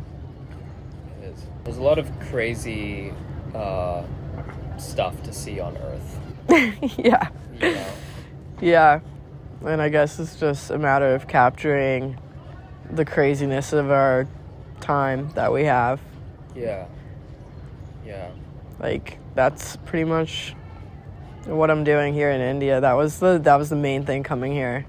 Was it's like everything, my work, I want it to be about just it being, like I said before, it's a time capsule. Yeah. Like, I'm alive now, I have X amount of years to do this. Yeah. The world's never going to be the same again. Yeah. I don't know if that's my, like, purpose to capture it in this way, but I think coming to India, it's going to change here so rapidly. Like, a lot of this that we're seeing today, imagine, like, even that hotel there. Yeah. Like, that is so new and so modern. Yeah. I mean, it's a completely different landscape. Even though you have all these, like, ancient things here, it's a totally different landscape than it was even, like, 100 years ago. Oh. In terms of just what's coming. There's so much, things are about to change. And so it's just really cool to be able to capture it at, from up above. Because I can't even imagine coming back here in even 10 years' time how different this is going to be. Yeah. Think about how many hotels there's going to be, probably. Yeah, true. But that's going to be the same, and that's really cool. And that's also why I don't mind not being able to, obviously for moral reasons I don't want to capture, like the cremation site up close. But I don't feel like I have to, because that's always going to be the same, and that's really beautiful. Yeah. Whereas everything around here is going to change massively. So I'm happy just capturing that. Like, this city's not going to look the same in 10 years' time. It's going to be very different. Yeah, which kind of sucks because... it's pretty nice now. Yeah, and the charm of the city is that it's supposed to be the oldest, or one of the oldest, if not the oldest, cities on Earth. Yeah. Like when we were arriving to the banks of the Ganges from the airport, I was just astonished at how modern the city actually was. Right. Like people live here, people go to school here, there's a university here. Yeah. All types of people, there's an industry here. Yeah. And then you get to the banks and all of a sudden everything is so spiritual. It's a combination of spiritual tourism, Yeah. No, it's super cool. Yeah. But it definitely, there's some kind of really nice thing about being content creators and then getting to a place and just thinking, I don't need to film this because it's always been this way. It's always, I forget, I think it was when we were in school, one of our professors said that the reason why people take photos is because we're actually, in our subconscious, we're dealing with the fact that we're not always going to be here, and those people aren't going to be there. It's preserving them in time, which I think is kind of, a big thought, but it's definitely, I think, us both being in this, field of capturing things and holding on to them, that you don't want to do it in those places. And certain things, you're like, I just can't even video this. Because it's never going to change, and there's something really beautiful about that. Like, we're capturing each other right now. Yeah. We're going to change a ton. Like, think about how much we've changed since the first time we met. Yeah. Like, we were such different people. Yeah. I wonder what we would have said on a podcast. Back then, probably. That's quite an interesting concept, actually. Like doing podcast episodes with the same people, but every however many years. Yeah, because I wonder what we're gonna be doing in even 2 years' time. Yeah. But yeah, I wonder what our talking points would have been if we were still in school together.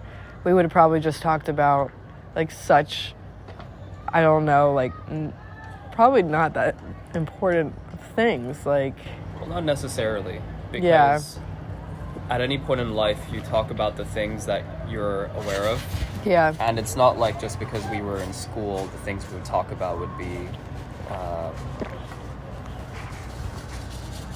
boring or not that of importance. Yeah. We would probably talk about art history because we learned a lot about art history. Yeah. In fact, I loved art history so much, I think I referenced my art history classes for the next 3 years. Yeah. After university. No, probably, yeah.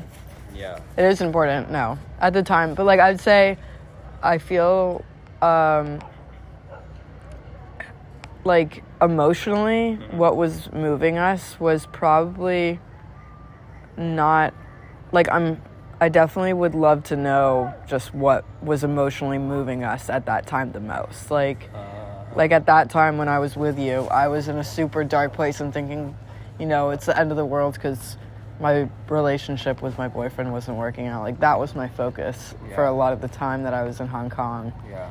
And now it's just crazy, like, what I care about now. Like, what can actually upset me, what can actually, like, move me. It's so much, like, I just am so happy that I'm moved by things outside of that, what it used to be. Mm-hmm. I don't know if everybody has this experience, but the passage of experiences in life, like the fact that your experience of life changes year after year,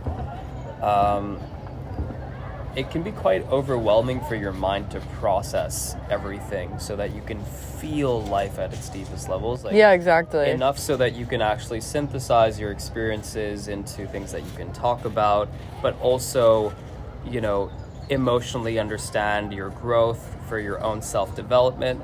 There's so many parameters to existing that it's hard to process everything, you know, as time goes on, which is why we need tools like journals and videos and pictures. Exactly. Because when you look back at moments that you haven't thought about in a long time, it moves you Yeah. emotionally, and you're brought, like, even music that you listened to at one point in time that you haven't listened to for a long time, you listen to again, you're suddenly brought back to that moment. Yeah. And they stimulate parts of your mind that remain dormant because they serve no purpose in the present moment, you know? Yeah. Yeah, definitely. Do you have any regrets during these few years that you've been traveling around with your drum? No. No, I don't. Maybe, like, getting my drone into some countries. I wish I had stuffed my bags differently. I think about how I would have. No, I don't have any regrets. Like, I've literally, I wish I didn't just say literally. No. I can't think, I wouldn't have wanted to do anything any other way because everything that I did led me to being here. Yeah. This is crazy. Every single thing led to this moment, and this moment is something I'm grateful for. Mm-hmm. Gratitude. We're all about gratitude here. But yeah, so I'm really confused when anybody says they regret anything. Yeah. Because the only thing in my life that I regret, I believe, was cutting my hair, because I really liked how pretty it looked at one point, and it would blow around the wind all nice and whatever. But anyway, so that's the one thing I thought, damn. But other than that, like, if that's my only regret so far, and it's all back here, then I'm all good. Okay, cool. Yeah, that's a good answer. I think I would have a hard time formulating an answer for that question as well, for the same reasons, you know? Like, people say, oh, I wish I could go back in time and change this, this, and that. And sure, even though that timeline of your life, like, if you did change something in your past, then the new timeline of your life could be pretty awesome because you'd have, like, more money or more this, more that. But who knows? Maybe the best times of your life on this current timeline are ahead of you because of all of the decisions that you've made so far, you know? No, that's true. And, I feel like if you live each day as if you have, I think about this all the time. It actually trips me out because I don't I don't know what my, like, 80-year-old self would look like. Hopefully hot. But I always, like, picture if I'm about to do something, like, for example, coming here with you. Yeah. Like, what are the odds that she would say, send it? She wouldn't say that because now she's old. But maybe she'd be like, rock on, Isla. She'd be like, go, do the thing. Yeah. How, like, I don't think your older version of yourself would tell you to stop doing anything, really. Yeah. And also, would you be making your younger self think you're the freaking coolest person ever? Have to always think about that. So I picture, like, two people, which is myself at different ages. And so that thought has definitely, like, I think about it all the time. And it's a cool thought to have. Because even also when you wake up in the morning, you don't feel your best and you don't think that you're good at anything, if you could just show your younger version of yourself what you're doing now is probably pretty freaking cool. Oh, yeah. Right? Oh, yeah. Like, they'd be like, hey, you're so not awkward anymore, and you're so brave and adventurous, and I can't believe how many countries you've been or how cool your friends are. Like, I can't believe any of this. They would probably be saying that to us. Yeah. Yeah. Yeah, that's pretty neat. You answered the last question that I ask all of the guests on the Nomadic Mic, which is if you had to have a conversation with a younger version of yourself and an older version of yourself, what kind of conversation are you hoping to have? And you kind of answered that with the younger version, like, hey, you're having a great time in life. Yeah, you're having a good time. Having a good time. But I mean, if you did have to have a conversation with the younger version of yourself, granted, everything's gone according to plan and according to time, but if there is a message you could send to your younger version, what would it be?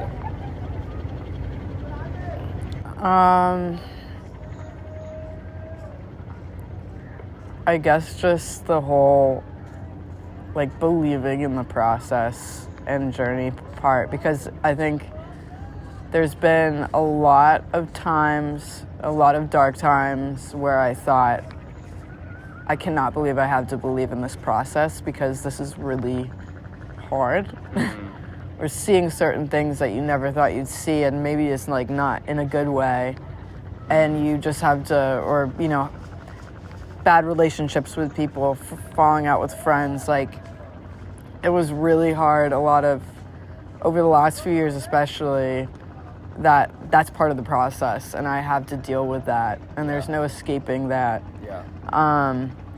And I guess if I was gonna say to my younger self, just to stick at it and just know that, like, I'm not necessarily that everything happens for a reason, but it's all part of becoming the older version of you. Like, that's all part of your, I don't know if I'd say chemistry, but it's your character. Like, every single dark time might be pushing you to go do something really incredible. Like, when I had terrible relationships, a lot of those relationships ended with me getting a flight to a place that I knew would take me away from everything I was feeling on the inside. And those were trips that probably, you know, changed my life forever.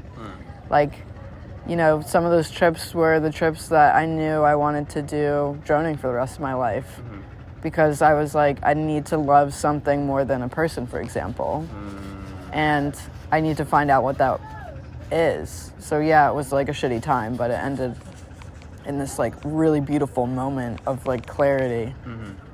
But yeah, just to trust the process.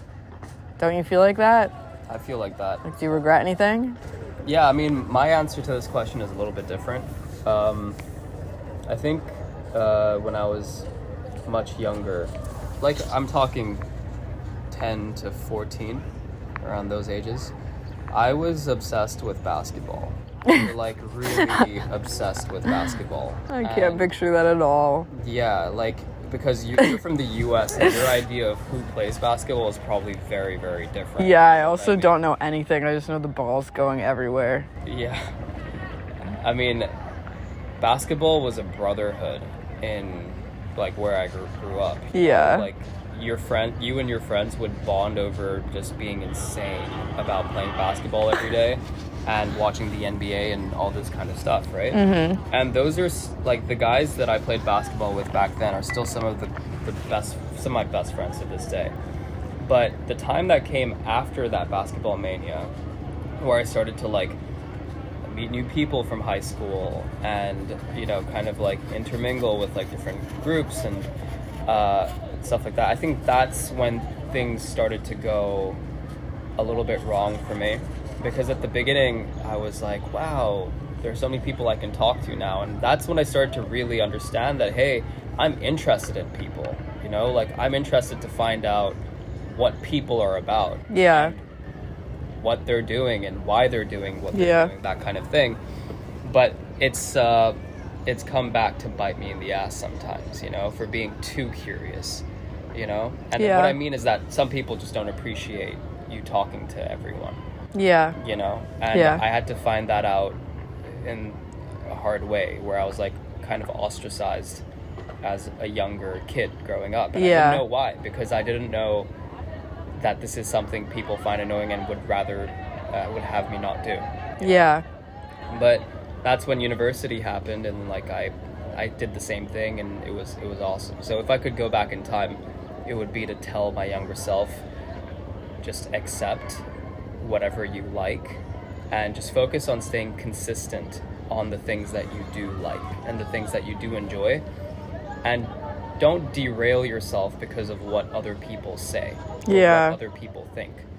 Really envision the future and try and build towards that future, you know, with consistency and doing something that you like, because that is the only sustainable thing in this life, because people come and go, and people's interpretations of you are constantly changing anyway. Exactly. And that's not something you can really change.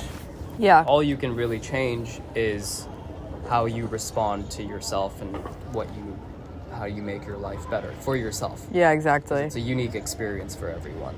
Yeah. That's a good one. What about to your older self? What kind of conversation are you hoping to have?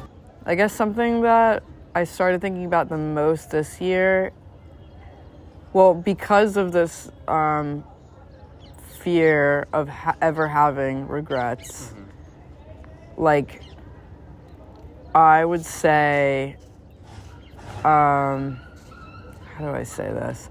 Like, to my younger self, to just go back on that a little bit, I would say, in terms of work, get it out. The last few years, I would have focused a lot more on, like, the work that someone posted something the other day, maybe it was on Behavior Hack or something, but it was like, the work that nobody sees is the work that needs to be seen. Right. And I just thought of all these mountains of hard drives I have, and I haven't showed anybody anything. And it's like, I should be wanting to show people stuff. And that would have advanced my career a lot by now, had I gotten that stuff out earlier. Yeah. So I would say, like, in terms of, like, to my older version of myself, like, I haven't really held off on anything, but I would say I would want to, if they were checking up on me, I would say, I'm doing the things that I said I was gonna do today. Like, I'm gonna upload, I'm going to work on this edit, I'm gonna get work out so that I don't regret that. Yeah, so basically you're saying just staying, not just staying consistent, but putting your work out there. Yeah. Even the work that nobody sees. Yeah, because I think the last few years I was more unsure of my path, and now that I know what I love, then it's easier for me. It's just a matter of me getting it out there. So it's like I have all this content. I know what I love doing. I'm so lucky to know what I'm, like, here for, in a way. Like, I'm here to be in the sky. I fully believe that. And I think I've believed that for a really long time, even when I was little. Like, the first dreams I ever had were flying dreams. That's, like, some of my earliest memories. I just was, like, flying around. I was a bird. And, like, so that part of me, just knowing that's what I wanted from when I was the first part of my memories, like, it's funny that I'm doing what I'm doing now, and I'm so lucky to have kind of like refound myself, because I think a lot of things in life kind of stray you away from what you wanted to do, and I think you kind of know from the beginning what you actually need to do here. So I think a big part of now is just getting the workout and being consistent, just like holding myself accountable for my work and just standing. I think it's something I can stand by very proudly now. So I'm just like really lucky to have that, you know? Yeah. No, that's a really, really big deal, because for other people to be empowered by what you do, you need to feel empowered by what you do. Yeah, exactly. And I think that's a really good driving force to keep you on this path. And I love the intentions that you have for exposing other people to this world of aerial videography. It's pretty much just everything in my life feels completely natural for the first time. Wow. There's no, and like when I explain what I love and what I do, there's no guessing myself anymore, and it's a lot easier to get people. I think I didn't want to share a lot of what I was doing before was because I didn't really know what I wanted myself. Yeah. And then I think once you find something that you believe in so fully, there's no bullshit. I don't have to pretend I love it. It's so nice, and it's so much easier to get other people on board when, like, the people that I follow, the people that, like, have really been, like, really good mentors to me, they had nothing in their mind was, like, bullshit. And I fed into that. The more you're listening to people that believe so powerfully, like, in what they're doing, it makes you believe in your own stuff. You're like, I want to believe in my own crafts and my own work like that. You just throw out, the more you listen to people like that, the less bullshit there is, really, for yourself. Yeah. Like, there's no pretending. It's important to find good mentors. Yeah. People who believe in themselves, right? And believe in you as well. If you can find someone who believes in you, that goes a very long way. Yeah. You know, it just takes a person. Yeah.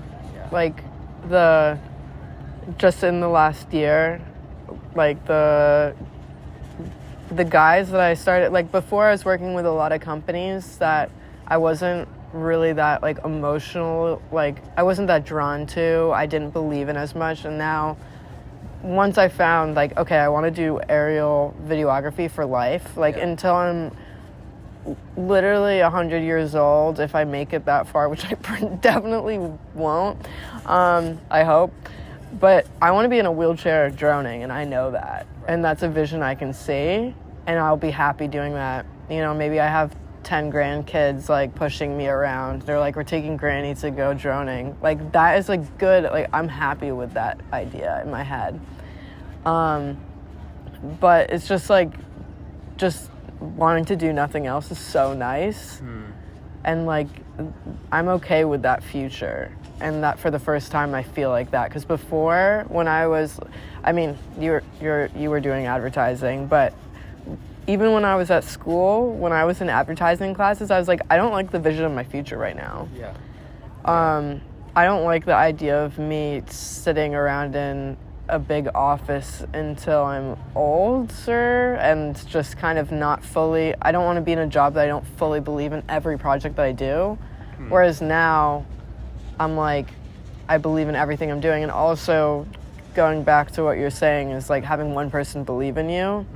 Like, both the two main guys that I work with at Getty and DJI, like, their belief in me was everything, like, literally made my year this year what it was. Like, and they make me love what I do even more, because they're just like, okay, go out into the world. I know you're gonna do something great, and just that belief, like, makes me think that I can. And that's pretty nice. Because I didn't feel like that before. They just, like, that trust, like, people trusting you to go out and make beautiful things happen and capture the world in a certain way, that's really cool. Yeah. That's 2 men, like only 2. I mean, I've always had my family and they've always been like huge believers, but like those 2 people this year were everything.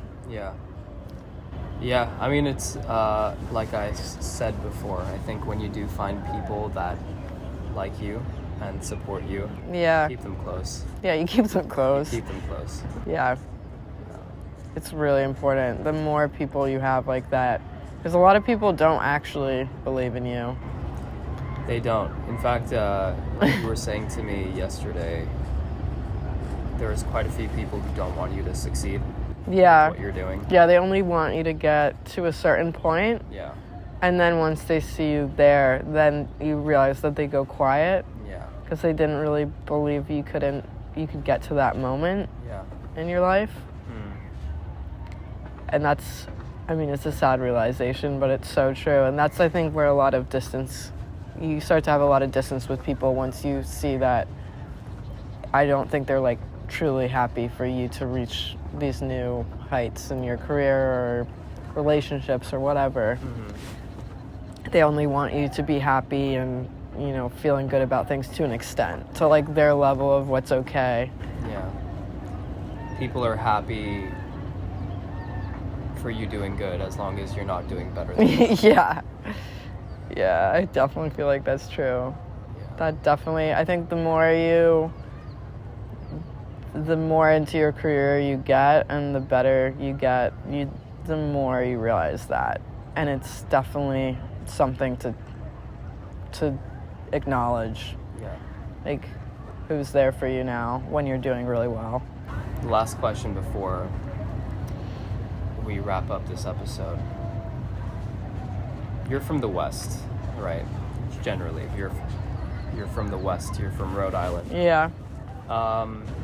And you're about to set up a house in Egypt. I think it's very interesting how the Middle East or the East has drawn you. What is it about the energy of the East or the Middle East, let's say, that really speaks to your soul? Well, I'd say like on a more surface level, I just love like the desert. I do love the loneliness and the feeling, like I guess it really makes you focus on yourself as a life form when you're in a place that everything's dead. Yeah. So that's kind of interesting. But there's just this like the history there. It's like your roots. You can feel where you came from. And I feel like I'm coming to my roots when I'm there, which is a really strange thing because at the end of the day, I'm an American blonde girl in Egypt rocking up to the desert. Like, I'm the last person that should have ever made it back in a way. And, you know, I'm in a place where people speak their own language that only 40,000 people speak, and I don't know the whole history of the place. I'll never fully understand it, but, like, at the same time, I feel like I'm home. And that was the first place in the world that I arrived that I felt at home. And it's taken, 55 countries to find that? Wow. Like, a lot. And it has to do a lot with the people there. Making me feel like I'm family, even though I'm very different. And yeah, there's just something. It was like just this crazy energy of like I just felt like I had like returned to myself. And maybe it's because it's a place where I'm so free to do whatever I want and like explore the place. Like, you know, I hop on my bike and I go riding up into the mountains any given day, and I just feel like free to be who I am. I think that's also, it's like coming home to yourself. Not trying to sound like overly spiritual, but when you are in this vast space and you're the only life form that exists, and those are the places that I love to like go driving out to. You're just like, you finally feel like you're home with yourself because nobody else is telling you who you are. Like, if I want to go and have a party by myself on top of one of these mountains, I can. And I can just do whatever weird dancing comes to mind and listen to the strangest music. Like, I could go sit up there and listen to heavy metal and have this weird moment. I can do whatever I want. And it feels like I'm a kid again. So that's why it feels like I'm almost... I guess, like, Siwa made me feel like I was growing up again. Having those early experiences where I'm, like, trying to figure out who I am. I was doing that again at the age of, 20? It started at, like, 27. I first started going there. And it was, like, this rebirth. It was so funny. Like, it's, like, going through these awkward stages. Like, can it be this and that? I don't know who I am. And I'm just going to, rock it. Whatever version of myself I want to be any given day in this desert. That's amazing. So, I mean, that makes the case for anyone to travel for the purpose of finding your home. Yeah. Or building your home, wherever feels yeah, right. So hopefully I'll be doing that. Obviously no thing is certain, but I want to have a place in this country that makes me feel good, that I can make other people feel good. Because when I first started traveling, my job idea was to start a hostel. Yeah. And then I kind of moved to a boutique hotel. Like, I always have loved, like, interior design, just architecture in general. And then after a while, I was like, you know what? I just want to create a place that I like for myself. And then also a place that is so nice that I can just give the keys to any random person not random person, but friends, and go and have an Isle Joy experience at this place. Like, because I want, like... I'd say a lot of the things I do, like, I don't have a partner right now. I am quite alone in a way, but I'm thinking, what can I give to people? And so in terms of, like, my work, my drone, like, the stuff I've been posting in the last 6 months, it's like I'm posting that to give them a sense of calm that I felt in those places. Obviously, India's going to be a bit hectic, but in terms of starting this Airbnb in Egypt, if it's going to be that, it's like I just want people to feel what I feel there. Like, I want to give that gift to them. So my video and the place that I create, both of those things, I want it to be like gifts to people. Like, how can I make you calm in this chaotic world? Yeah. So I think I'm really excited about that, because it's been probably since I was 18, I wanted to do that. Wow. Yeah, so now I have the two things kind of coming together, and this is kind of a big year about creating those spaces, either in my video work and a house, like a physical place. Yeah, for other people. Because I don't have that much else to offer currently. I mean, I'm excited because you describing your vision excites me. Like, everything that you've just described sounds like something that I would want to be a part of in my future. Yeah. And it will be. Yeah, and I'm so grateful. I'm grateful for that. Yeah. I genuinely am. And honestly, I hope everything that you do continue to discover about yourself, even if it's like new dreams that you want to achieve, new places that you want to see, new versions of yourself that you want to manifest. I really hope everything works in your favor. Of course, I think shortcomings and failures and stuff are all part of the journey, and I don't have to wish that upon you, because that's going to happen anyway. Yeah. But yeah, I'm excited for what you're building. I'm excited for the people that you're going to teach along the way. Yeah. Honestly. I am too. I would like to see more girls get into what you're doing, just so that we can see a little more of a variety of what kind of things female aerial videographers can produce. Yeah. But also because it's just nice to see the industry isn't dominated by just men. Yeah. Yeah. Definitely. And it'll change as soon as there's just, as soon as people are just exposed to, more girls holding controllers. Mm-hmm. That immediately shifts the idea of what it can be. Just a glimpse of that. Mm-hmm. So it's going to change, but people need to be like posting about it and just changing, you know, people's idea of it. Like one little, you have to just keep on chipping away at it until it becomes more real. Whoa, real and other. What was that noise? Real and other. Real. But yeah, no, you just have to keep on like chipping away at the image that was until it's something new, and then other people will adopt that. Yeah. I need to drone this. Yeah, let's throw up the drone now. Thanks. It's time to throw up the drone. It's time to throw up the drone. This is Isla Joy, Petrie on the Nomadic Mic. Thank you for doing this trip with me to the oldest city on Earth. It has been such a pleasure. It has been such a pleasure. Yeah, it's been great. How much better can it get? I don't know. This is what dreams are made of. Let's see what the oldest city on Earth looks like at this time of day, huh? What is it, 5:30 p.m.? Almost. Yep. It's time for it.